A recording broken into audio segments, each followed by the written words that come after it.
반역 죄를 저질렀어요. 어떤 왕국의 한 나라의 왕과 국가를 스파이 짓을 했든지 반역하고 그리고 범죄를 해서 결국은 그 왕에게 다시 체포되었습니다. 그 나라에 체포되어서 당연히 그러한 반역죄를 저지른 사람들은 무기징역 아니면 사형 선고를 받게 되어 있습니다. 그래서 옥에 갇혔습니다. 왕과 왕국을 배반했으니. 그런데 어느 날 그 나라의 그 왕은 의롭고 자비로운 왕이었습니다. 그 왕이 감옥으로 그 죄수를 찾아와서 말합니다. 그를 용서해주고 호의를 베풀려는 그런 의도였습니다. 이 왕은 이렇게 말했습니다. 그 죄인에게 내가 한 가지 조건만 들어준다면 내가 너를 온전히 사면해 주겠다, 풀어주겠다. 그 조건은 내가 너의 반역죄를 뉘우치고 왕이 나를 다시 존중하고 이 왕국의 법을 지킨다면 너를 풀어줄 것이다. 지금 왕이 요구하는 것은 대단한 것을 요구하는 것이 아닙니다. 그 왕국의 시민으로 당연히 그렇게 해야 되는 거 아니에요? 왕을 존중하고 그리고 왕의 그 나라의 법을 지키고 그 범죄한 것을 뉘우치고 그거 하라는 거예요. 그런데 죄수는 반역죄를 지은 그 죄인이 그 왕의 말을 듣고도 그 왕을 노려보고 그 얼굴에 침을 뱉으며 나는 차라리 그냥 내 감옥에 가서 썩겠어. 당신의 호의는 필요 없어. 이렇게 말했다면 여러분 그 반역죄를 지은 그 사람에게 왕은 어떻게 하겠어요? 지금 할 것을 다 했습니다. 자비롭고 의롭게 다스려 주었고 그리고 그 배반한 반역죄를 지은 그 죄인을 용서해 주려고 또 호의까지 베풀어 줬어요. 그런데도 그것을 거절했다면 그 왕은 그 권세를 가지고 그 반역죄를 지은 그 죄인에게 진노하고 그 형벌을 내릴 수밖에 없는 거 아니겠습니까? 이것이 바로 하나님을 섬기지 않고 하나님의 호의와 사랑을 배반하고 거절하는 모든 죄인들을 묘사한 그들에게 임한 그 하나님의 진노에 관한 그런 비유라고 말할 수가 있습니다. 그런 그림이에요. 오늘 로마서 지금 길게 18절에서 1장 18절에서 32절까지 읽었는데 이것이 사실은 그런 내용입니다. 여러분 하나님이 왜 우리의 왕과 주인이 되셔야 된다고 그랬어요? 우리가 풍성한 삶의 기초 처음에 배웠지요. 우리 공부를 하신 여기 성인들이 많으신데 왜 하나님이 우리에게 나는 너희들의 주인이고 왕이라고 요구하십니까? 그것은 당연히 하나님이 우리를 만드셨기 때문이에요. 우리 스스로 여기 태어났습니까? 내가 나오고 싶어서 여기 왔습니까? 하나님의 섭리에 의해서 우연히가 아니고 우리는 하나님에 의해서 만들어졌고 태어난 하나님의 것들이기 때문에 하나님의 피조물이기 때문에 우리를 만드시고 지으신 우리를 디자인하시고 의도하신 그분을 우리는 당연히 주인으로 왕으로 그분은 또 더군다나 폭군이 아니잖아. 사랑과 공의로 가득 차신 자비로운 왕이십니다. 그래서 당연히 모든 인간은 하나님을 존중하고 사랑하고 섬기고 왕으로 주인으로 모셔드려야 되는 것이죠. 그런데 내 인생은 나의 것, 내가 나의 주인, 그것은 반역죄인 것입니다. 왕이신 하나님에 대한 반역이에요. 세상에 반역죄보다 큰 죄는 없어요. 그러니까 하나님을 이렇게 왕으로 주인으로 섬기지 못하는 죄인들에게는 마땅하게 거기에 따른 진노가 임할 수밖에 없는 거예요. 하나님의 무서운 진노가 임할 수밖에 없는 것입니다. 우리 그리스도인들은 이렇게 왕과 주인을 하나님으로 바꾼 사람들인데 근데 우리의 실상에서 보면 여전히 내 생각, 내 목소리, 내 뜻 이거 가지고 산다면 여전히 반역하는 것입니다. 하나님을 반역하는 거예요. 그리스도인들 중에도 얼마나 내 생각을 중요시 여기고 내 꿈, 내 계획, 내 목소리, 내 의지, 내 뜻, 여러분 이거 하나님의 뜻이 아니면 하나님 앞에 반역하는 것입니다. 그리스도인의 정의는 거기서부터 시작되는 거라고 그랬잖아요. 거기엔 하나님의 진노가 있습니다. 오늘 하나님의 말씀, 자 18절부터 1장 18절인데 이제 로마서 강해인데요. 17절까지는 로마서의 서론입니다. 로마서는 복음을 가장 깊고 풍성하게 체계적으로 논리적으로 잘 설명해 주고 있는 말씀인데, 본론이 시작되는 18절이 무엇으로 시작해요? 그 복음, 하나님의 은혜와 그 사랑의 선물로 가득 찬 구원의 복음인 줄 알았는데 무슨 말로 시작합니까? 하나님의 진노. 어울리지 않는 것 같죠? 이 로마서를 읽을 때 참 여기가 길어요. 이 부분이 로마서 3장까지 지속됩니다. 이 하나님의 진노에 대해서, 인간의 죄에 관해서, 죄인에 관한 하나님의 심판에 관해서 쭉 말씀을 먼저 하고 계세요. 왜 복음을 말하는데 이 진노부터 시작합니까? 필요하기 때문에 그렇죠. 이것이 정상입니다. 우리가 구원을 받는데, 은혜로, 믿음으로 그 십자가의 그 은혜로 구원을 받는데, 어디서부터 어떻게 구원을 받았는지 이것이 중요하기 때문이에요. 어디서부터 내가 구원을 받았는지 알아야 그 구원이 감사한 것이죠. 그냥 우리 괜찮았는데 더 좋은 삶으로 옮기는 것이 아닙니다. 내가 살고 있는 집이 그냥 괜찮았는데 조금 더 좋은 집으로 가는 게 아니에요.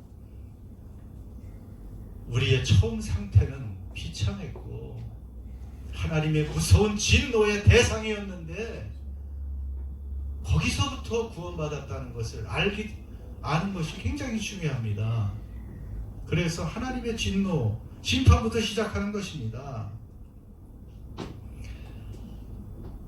철저히 하나님의 진노로 우리는 그 멸망받아야 될 존재였다는 것을, 거기서부터 구원을 얻고 살 길을 얻었다는 것을 알라는 것입니다.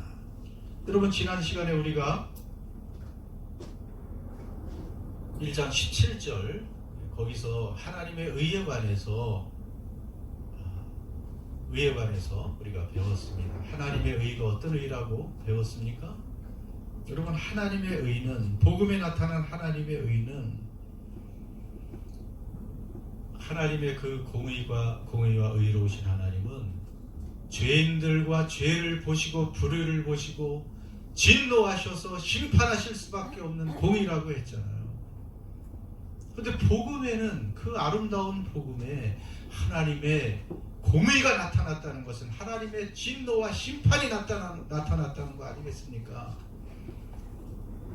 그런데 감사하게도 하나님은 그 진노, 그 심판을 죄인인 우리에게 쏟지 아니하시고 자기 자신에게, 자기 아들에게, 당신에게 쏟으시면서 우리가 심판받아야 할 그 자리에 그 아들을 두셔서 진노와 심판을 쏟아내시어서 그분을 믿는 자들에게 그 의로움을, 구원의 의를 우리에게 전가시켜 주시는 그 하나님.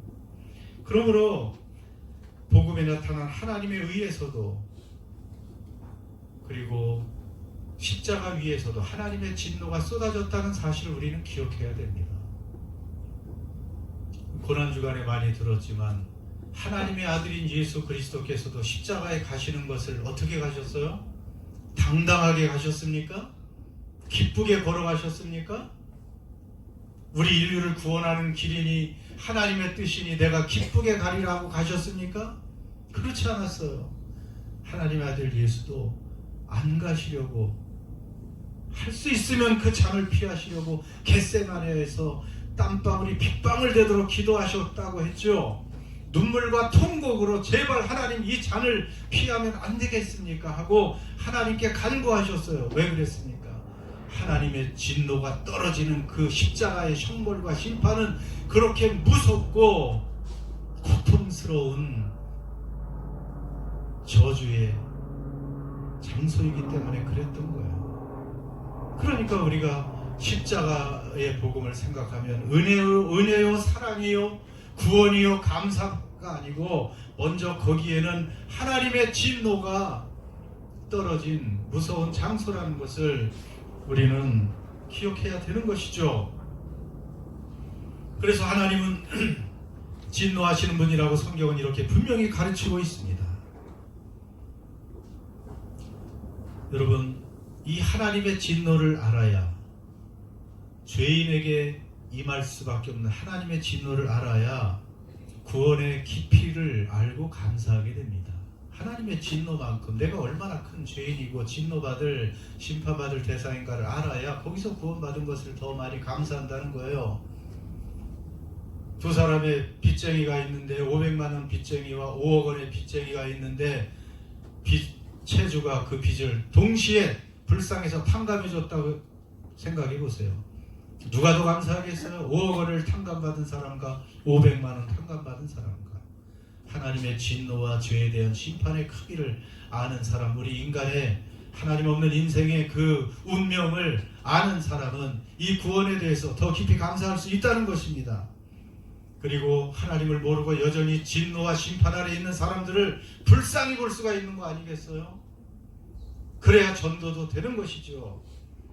그리고 다시는 그 죄가 우리를 하나님의 진노 아래, 그 무서운 진노 아래 놓이게 그 자리에 데려간다는 사실을 알고 그 죄를 미워하고 죄를 두려워하고 그 죄를 멀리하는 그러한 결단의 삶을 살 수도 있는 거 아니겠습니까?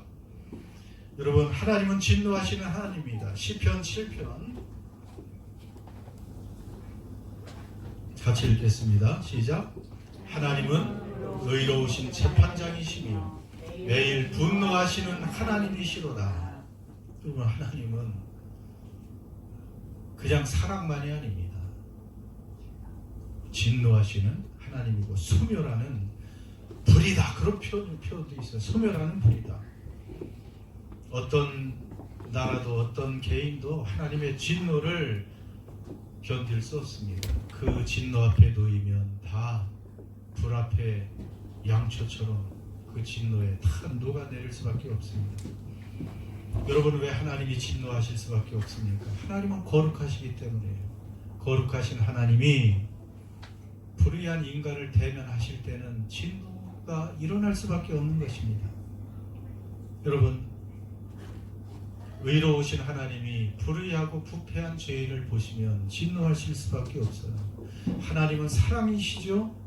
그 사랑의 하나님이기 때문에 사랑 없는 그러한 무자비한 사람들의 행동을 보고 진노하고 분노하지 않을 수 없는 것입니다. 여러분, 구약 성경 읽어보세요. 거기 보면 얼마나 무서운 하나님의 진노와 심판이 있는지. 그 이사야, 예레미야, 에스겔, 얼마나 긴 이 선지서들을 읽다 보면 그냥 90%가 하나님의 진노와 심판 이야기예요. 읽어나가기도 참 어떻게 보면 지루하기도 하고, 꼭 이렇게 길게 세밀하게 죄에 대해서 심판 이야기를 하셔야 되나 할 정도로 무서운 심판 얘기를 그 수백 페이지에 걸쳐서 하나님이 거기에 적어놓고 계십니다. 우상을 섬기는 그들, 하나님을 잊어버리고 우상을 섬기니 그들은 또 강포한 사람들이 됩니다. 그래서 백성의 지도자들이나 또 왕이나 백성들까지도 하나님을 저버리면 불법을 행하게 되고, 힘없는 사람들, 고아, 과부, 외국인을 학대하고 짓밟고 정의를 훼손하는 것, 이것 때문에 심판이 임한다고 그 선지서들 보면 굉장히 아주 여러 번 반복해서 말씀하고 있어요. 여러분, 현대에도 많은 사람들이 그렇게 여전히 생각하는 사람이 있어요. 하나님이 사랑이신데 굳이 심판하시고 지옥을 만드실 필요가 있을까? 그런데 좀 전에도 말했지만은 여러분, 우리 하나님은 사랑이신데 선한 것들, 의로운 것을 굉장히 강렬하게 사랑하시는 분이에요. 대신 모든 악은 강렬하게 증오하십니다. 자, 예를 들어 볼게요. 대부분의 사람들이요, 어린아이를 사랑합니다. 그렇죠. 어린아이를 더 사랑하고 생명을 사랑하고 어린 생명을 소중히 여깁니다. 그렇기 때문에, 그런데 낙태를 어떻게 생각하세요?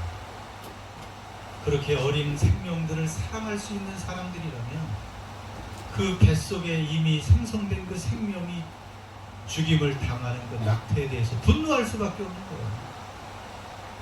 하나님의 사랑이 그런 것입니다. 여러분, 오늘 하나님께서 진노하시는 그 이유들을 굉장히 많이 말씀하고 계십니다. 이것을 다 상세하게 제가 설명할 수는 없습니다. 개괄적으로 설명을 합니다. 18절, 우리 제일 중요하죠. 하나님의 진노가 왜 누구에게? 불의로 진리를 막는 사람들의 모든 경건하지 않음과 불의에 대하여 하늘로부터 나타날 것이다. 여러분, 어떤 사람입니까? 불의로 진리를 눌러버리는 사람들이에요. 이것은 억지로 누르는 거예요, 진리를. 여러분, 왜 그 사람들이 진리를 가로막습니까? 왜 눌러버립니까? 보이는데도. 그것은 고의적으로 그렇게 하는 거예요. 사실은 하나님을 알 수 있는 것들이 많은데 합을 깨어졌다고 해도 우리 양심이 있습니까? 양심이 있죠. 그래서 어떤 잘못을 하고 죄를 범하면 그 양심에 찔림을 받아요. 그런데 그것을 그냥 덮어놓고 하는 것이죠. 기쁘게 죄를 짓는 사람이 몇 사람이나 되겠어요. 하인 맞은 사람들이 조금 있긴 있지만 대부분 다 양심이 있어가지고 하나님의 존재에 관한 의식이 있습니다. 감지하고 있습니다. 특별히 오늘 말씀해 보면 20절에요. 창세로부터 그의 보이지 아니하는 것들 곧 그의 영원하신 능력과 신성이 그가 만드신 만물에 분명히 보여 알려졌나니 그러므로 그들이 핑계할 수 없다. 19절에도 하나님을 알만한 것이 그들에게 보인다. 그렇게 말씀하셨죠. 자연 만물을 통해서도 하나님을 제대로 된 사람들은 감지할 수 있다는 거예요. 뉴질랜드의 아름다운 자연을 보면서 많은 사람들이 하나님이 참 이렇게 아름다운 자연을 지으신 분이시구나 하는 것을 생각하죠. 여러분, 자연 만물을 생각할 때 질문을 할게요. 여러분, 갤럭시가 뭐예요? 갤럭시가 뭐예요? 갤럭시 다 가지고 계시대 보니까. 갤럭시는 삼성 핸드폰의 이름으로 알고 있는 분들이 대부분 많이 있습니다. 저도 요즘 이제 핸드폰이 고장이 나가지고 계속 갤럭시라고 치니까 갤럭시가 아주 각인이 돼버렸네. 갤럭시는요, 무슨 뜻이에요? 핸드폰의 이름이 아니고 우주라는 뜻이에요. 아니요. 은하라는 뜻이에요. 갤럭시는 하나님이 이 우주에 창조된 별이 너무 많아서 너무너무 많아요. 여러분 얼마나 많은지 모르면 그냥 믿으면 됩니다. 안 믿는 과학자들이 다 얘기한 거니까. 그래서 별 덩어리들을 한 덩어리들을 갤럭시라고 말한 거예요. 우주예요. 그러니까 우리 은하도 있을 거 아니에요. 우리 은하는 뭐라고 부른다고 그랬어요? 밀키웨이라고 그래요. 우윳빛처럼 이렇게 흐리게 저 하늘 맑은 날 보면 이렇게 쫙 뭐 우유를 하나 뿌려놓은 것처럼 던져서 그게 우리 은하입니다. 우리가 사는 밀키웨이라고 하는 우리 은하예요. 거기 태양을 비롯해서 지구, 금성, 목성, 토성 이런 별들이 속해 있는 우리 은하. 그건 하나의 갤럭시일 뿐입니다. 거기에 별들이 몇 개나 있다고요? 우리 지구 이상 큰 별들이 놀라지 마세요. 1000억에서 1조 개, 1000개가 아니고 1000억 개에서 1조 개가 들어있어요. 우리 은하계에만. 그게 하나의 갤럭시입니다. 그럼 이 엄청난 우주에는 그 갤럭시가 몇 개가 있는지 아세요? 별이 아니고 갤럭시가, 그것도 2016년 10월 사이언스 저널에 의하면 2조 개의 갤럭시가 있다. 지금 이인경 집사님 머리로 한번 생각해 보려고 지금 상상이 안 가죠. 너무 많아서 이것은. 예. 그래서 이 숫자는 온 세계 바다의 모래 알갱이보다 더 많다 그래요. 아니, 하늘의 별이 몇 개 안 되는 것 같아서 우리 눈에. 그래서 지금 허블 만원경으로 관측이 가능한, 그것도 관측이 가능한 갤럭시의 숫자가 약 2조 개라는 거예요. 그 2조 개 곱하기 그냥 한 갤럭시에 1조 개의 별들 곱해보세요. 그럼 몇 개입니까? 그 숫자로 이게 나오질 않아요. 그러니까 바다의 모래보다 많은 거예요. 그런데 이 지구가, 이 우주가 그 수많은 천체들이 질서정연하게 운행되고 있고, 우리도 그렇게 가만히 있는 것처럼 같지만 이 지구는 지금 자전을 하고 있고, 한 바퀴를 스스로 돌고 있고, 또 돌면서 태양계를 돌고 있고, 또 은하는 또 은하대로 또 뭐 돌고 있고, 블랙홀을 통해서. 그런데도 사람들은 이것을 과학으로 일부러 빅뱅에 의해서, 큰 폭발에 의해서 생성됐다는 등, 우연히 생성되었고 진화를 통해서 또 이런 생명체까지 나타났다는 등 오히려 더 비이성적인 설명을 하고 있고, 안타깝게도 공립학교에서는 이 진화론을 더 가르치고 있는 그런 실정이지만, 정말로 이 우주를 비밀을 알게 되면 하나님을, 그것을 만드시고 지금 운행하시는 하나님을 부인할 수 없다는 것입니다. 그럼 그뿐이에요. 우리 몸만 생각해봐도 이것은 신비 중에 신비 아닙니까? 여러분의 존재 하나가 얼마나 신비인지, 몇 조분의 1의 확률을 뚫고 여기 앉아 계시는 거예요. 몇 조분의 1. 여기 한 사람 한 사람이 별 볼 일 없어 보여도 대단한 존재들입니다. 조그만 장기 하나 우리는 고장나도 살 수 없어요. 그런데 아무리 첨단 과학이 있어도 우리의 뭐 콩팥 하나 만들어내지 못해서 그냥 투석하는 사람들을 보면 얼마나 안타까운지. 이게 다 하나 우연히 만들어진 게 아닙니다. 신비한 이 존재, 하나님에 의해서 창조된 거예요. 더군다나 우리는 누구의 형상으로 창조됐어요? 하나님의 형상으로. 그 이성이 있잖아요. 상상력이 있잖아요. 그러니까 우리는 특별해요. 보면 그냥 뭐 우리의 육신적인 필요가 채워졌다고 만족해서 살 수 없잖아요. 도대체 내가 왜 살지? 이런 생각도 하잖아요. 사는 게 뭐지? 뭔가? 죽음 뒤엔 무엇이 있나? 뭐 이런 것까지 다 생각할 수 있는 이 이성과 상상력, 이 우주를 탐구하는, 뭐 우리가 갈 수 있는 별은 달밖에 없지만 그 넘어 수천억 년을 달려가야 될 그 우주 끝까지 우리 생각은 달려갈 수가 있어요. 참 위대한 인간입니다.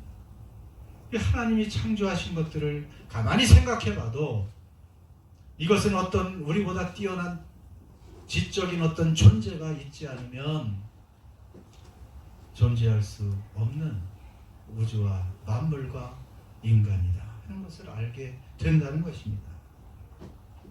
그런데도 사람들은 고의적으로 하나님을 사실은 고의적으로 거부한다는 거예요. 그 하나님을 21절에 하나님을 알되 하나님을 영화롭게도 아니하며 감사하지도 아니하고 오히려 그 생각이 허망해지며 미련한 마음이 어두워졌어요. 미련한 마음이 어두워져서 하나님을 점점 더 멀리하는 것입니다. 왜 사람들이 이 하나님을 아는 지식에서 얼굴을 돌립니까? 정확히 말하면 사실은 스스로 일부러 하나님을 믿고 싶지 않아서 그래요. 하나님이 안 계셔야, 하나님이 없다고 믿어야 내 마음대로 살 수 있기 때문에 그렇습니다. 내 육신의 욕망대로, 내 마음대로, 내 자유대로, 내 마음껏 그렇게 함부로 살고 싶은데 하나님이 계시면, 그 최고의 심판자 공의로운 분이 계시면, 그리고 우리가 행한 대로 마지막에 심판하시고 벌하신다면 그거 안 되잖아요. 그러니까 차라리 하나님이 없는 게 낫다. 그걸 하나님을 거부해버리는 것입니다. 하나님을 밀어내는 거예요. 나쁜 의도를 가지고요. 그러니까 요한복음에도 보면 어둠을 사랑하는 죄인들은 빛이신 하나님께 오기를 일부러 싫어해서, 빛 대신 예수님이 이 땅에 오셨지만 어둠을 더 사랑하기 때문에 그들은 빛 대신 예수님께로 오지 않았다고 말씀하고 있는 것입니다. 그러니까 사실 우리도 실수하죠. 죄를 범하죠. 그런데 알고도 그것을 하는 거예요. 고의적으로. 내가 막 어쩔 수 없어서 죄를 범하는 게 아니에요. 그것을 아는데도, 이것이 나쁘다는 것을 아는데도 죄를 범하는 거예요. 결국 의도적이라고 말할 수 있죠. 고의적이라고밖에 말할 수 없는 거예요. 그러니까 이들은 결국은 어떤 삶을 삽니까? 썩어지지 않은 하나님의 영광을 썩어질 사람과 새와 짐승과 기어다니는 동물의 모양의 우상으로 바꾸었다. 결국 우상을 섬기게 되어 있어요. 사람들은 하나님을 섬겨야 되는데 그것을 사람이 나무나 돌에 조각을 하고 형상을 만들어 금을 입히고 그것을 신의로 고대에는 믿기도 했지만, 그것만이 우상이 아니죠. 현대의 우상은요 굉장히 교묘합니다. 현대의 우상은 굉장히 세련되어 있습니다. 여러분, 우상을 뭐라 그래요? 영어로? 우상, 아이돌이라고 하잖아요. 근데 요즘에 얼마나 많은 아이돌이 세상에 있습니까? 특히 연예계, 스포츠계, 연예계 아이돌이 사랑받는 대상이 아이돌이죠. 신으로 숭배되는 우상을 뜻하는 말과 똑같아요. 좋은 일인지 몰라도 한국의 K-팝, 거기에 가수들이 전 세계 우상이 됐어요. 지금은 대한민국뿐 아니고. 그 전 세계 사람들이 한국의 그 K-팝, 특히 10대 청소년들이 한국 언어를 배우고 싶어 할 정도로 배우기도 하고 그걸 따라 부르고, 그리고 늘 그 노래에 귀를 기울여 듣고 노래를 암기하고 가슴에 새기고, 그러니까 아이돌의 세계에 사는 거예요. 우상의 세계에 사는 것입니다. 세련된 아이돌입니다. 하나님을 찾지 않습니다. 아이돌이 있으니까 그게 더 재미있는 것 같아요. 우리의 그 감각을 더 만족시켜 주니까. 그런 아이돌에 빠져 있는 게 더 낫다는 거예요. 보이지 않는 하나님을 섬기는 것보다. 차라리 드라마나 영화를 보죠. 스포츠가 우상인 사람들 얼마나 많이 있어요. 각 나라에서는 뭐 스포츠 경기가 매주 열리지 않습니까? 영국 프리미어 리그 그 축구뿐 아니고 모든 야구도 그렇고 매주 열립니다. 그러면 수많은 사람들이 그때를 사모하고 손꼽아 기다리다 경기장에 모여서 자기 구단의 유니폼으로 갈아입기도 하고 함께 응원가를 크게 부르고 집중하고 경기에 탄식하고 기뻐하고 소리치고 몰입합니다. 그리고 그냥 자기 편이 지면 세상을 다 잃어버린 것처럼 슬퍼하고 탄식하고 또 다음 주가 오기를 기다리고. 여러분, 우상은 현재 우리에게, 우리 주위에 굉장히 많이 있습니다. 우상이 뭐예요? 하나님 자리를 차지하고 있는 것입니다. 하나님보다 더 중요한 것, 내게 하나님보다 더 중요하고, 그래서 내 마음과 생각을 차지하고 있는 그런 대상이 우상인 것입니다. 그러니까 우상은 우리에게 오늘 돈이 될 수가 있고 쾌락이 될 수가 있고, 성적인 탐닉, 명성, 인기를 추구하는 것, 심지어 가정이나 또는 자녀들까지도 다 우상이 될 수가 있습니다. 그래서 우리도 우상 숭배자가 될 수가 있는 거예요.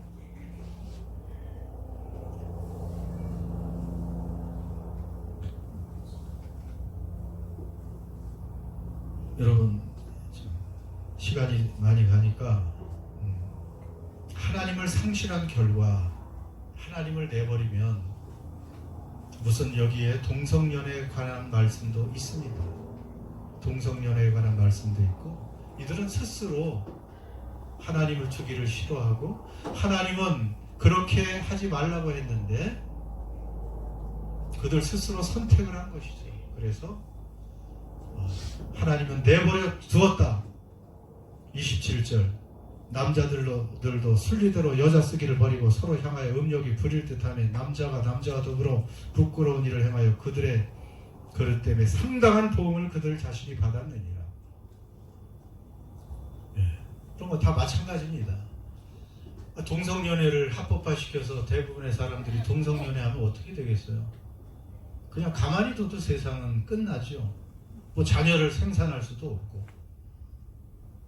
그리고 또 각종 질병도, 병도 거기 많이 있고, 그 마지막엔 또 하나님의 심판이 남아 있습니다.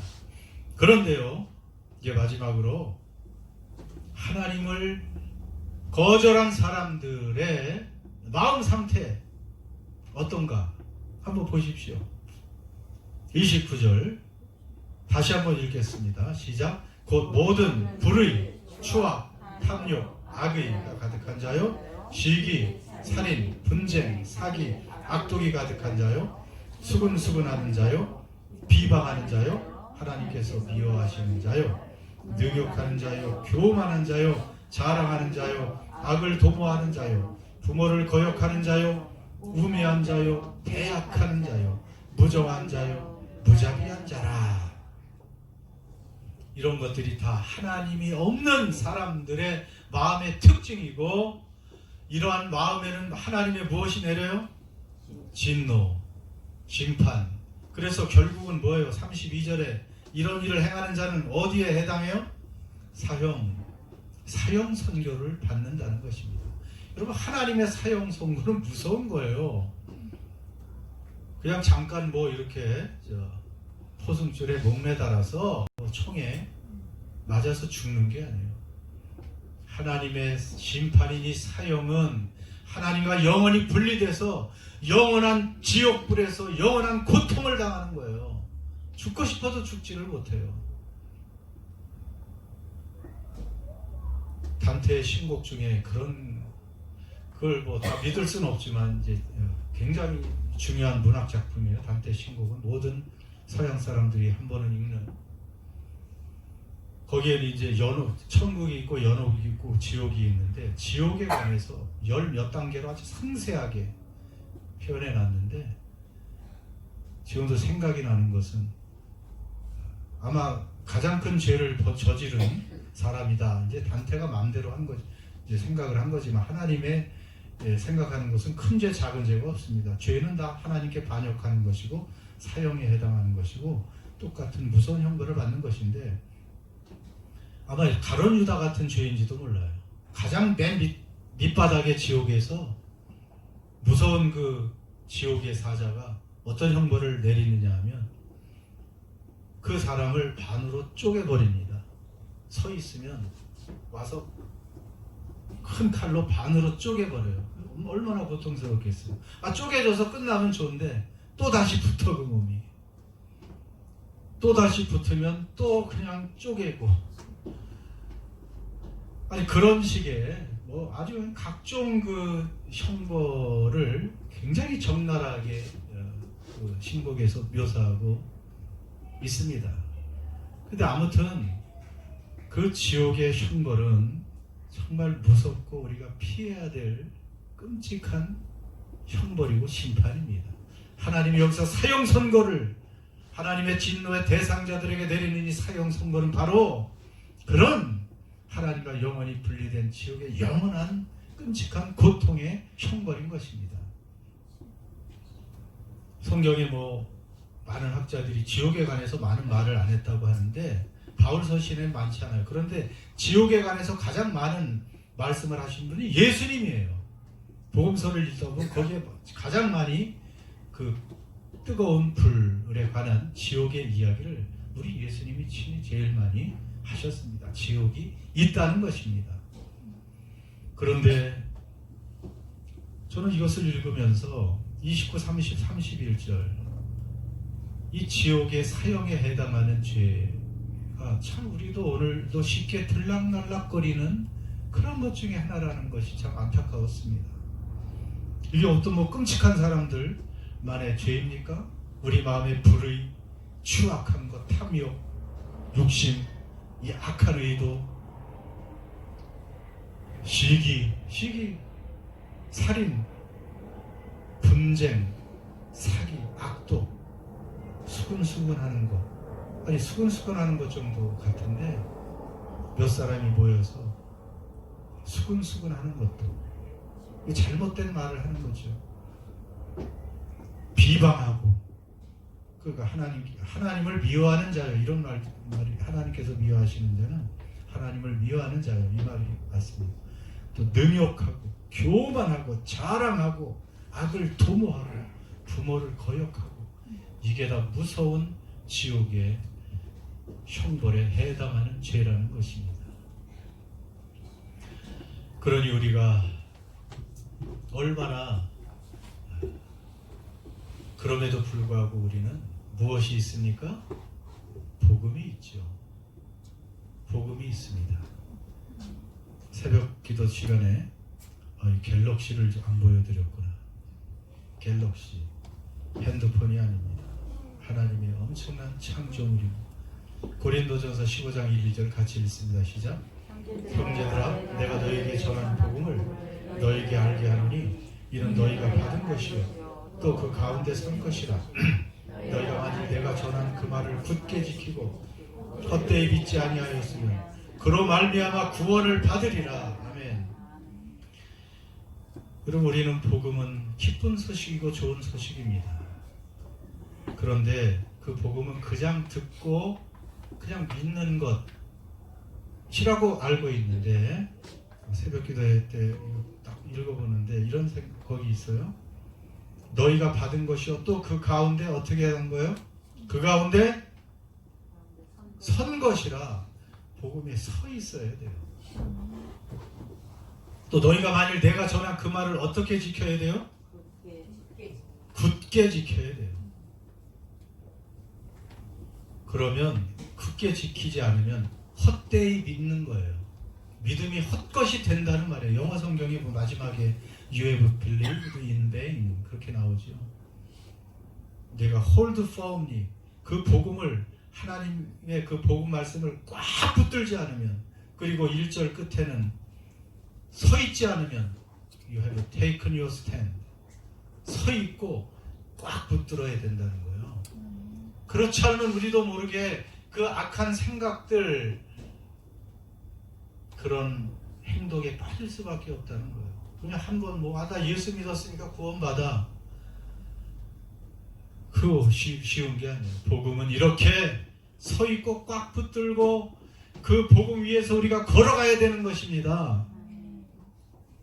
그러니까 예배에도 참석하는 거예요. 그렇지 않으면 또 잊어버려요. 나 혼자 그냥 대충 드리면 되지. 그럴 수 있는 게 아니에요.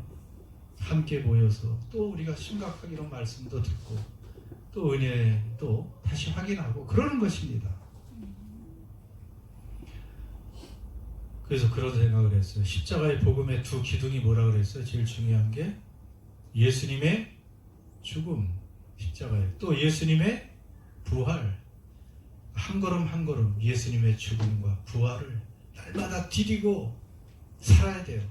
그 가운데 서야 돼요. 기억해야 돼요. 마음에 품고 붙들고 살아야 돼요.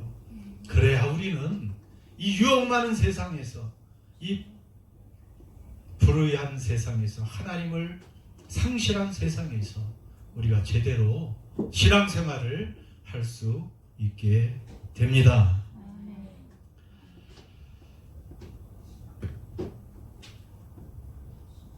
기도합시다.